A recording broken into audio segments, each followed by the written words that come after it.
Today on the net, Israel's military launches a social media offensive in parallel to the one launched on Gaza. The people of Rio de Janeiro campaigning online for better sanitation. And the UK aims to showcase all of Britain's public paintings in a virtual museum.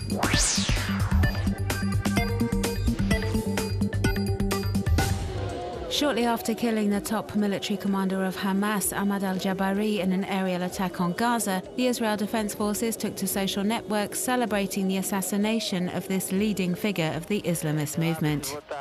Yes, in parallel to the attack launched on the Palestinian enclave, the IDF is also running an extensive online communication campaign describing its missions and justifying the airstrikes and bombing, with Israeli soldiers claiming they're mainly targeting Hamas rocket launchers.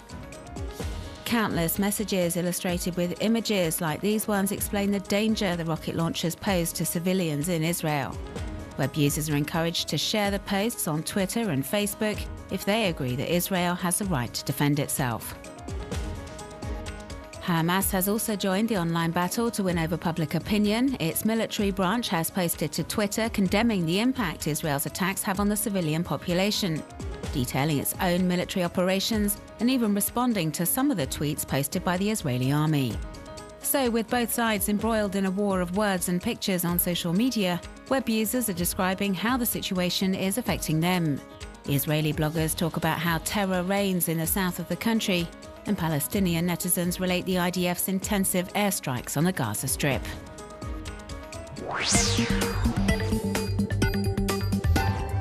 The organisation Maio Rio recently published a report claiming around 3 million people in Rio de Janeiro in Brazil are without mains water and sewerage. So they're obliged to drink dirty water and throw sewage into the rivers, lakes and beaches. A dramatic situation which the organisation has decided to tackle by launching an online campaign called Sanitation is Basic. Inhabitants from Rio de Janeiro are asked to sign the petition on the organisation's website demanding better living conditions in the city. They can also use the hashtag Sanitation for Rio to help raise awareness and spread the word.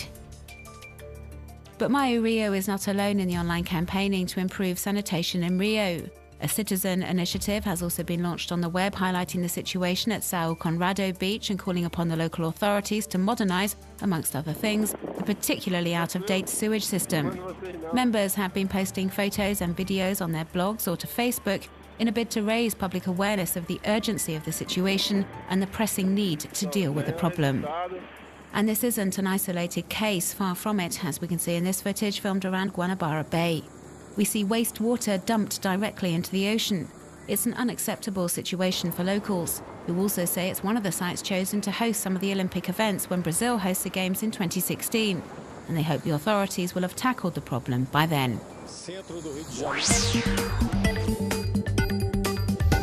1 month on from the scandal involving a flood of anti-Semitic tweets under the hashtag Un bon juif, meaning a good Jew, a new controversial keyword started trending on Twitter's French interface at the beginning of the week, anti-noir, meaning anti-black. But contrary to what one might think, this isn't down to a wave of racist posts on Twitter. A social networker posted a joke in very bad taste under this hashtag, and countless outraged web users have since been using the same keywords to slam the comments, calling for tolerance and an end to racist content on the microblogging platform. Over 170,000 paintings are currently on display in this virtual museum. The ambitious project was launched by the Public Catalogue Foundation in partnership with the BBC and has been 10 years in the making. The goal in the long run is to photograph and catalogue all the paintings in public ownership in the UK. Most of these works have been hidden away until now. Painstaking work, and one of the ways web users can get involved is by helping identify the artists as well as the often mysterious subjects. The European Space Agency has just posted this video online, filmed by its Proba 2 satellite during Wednesday's full solar eclipse in Australia. A rare show which lasted just 2 minutes, but you can see the amazing images for yourself in this online video.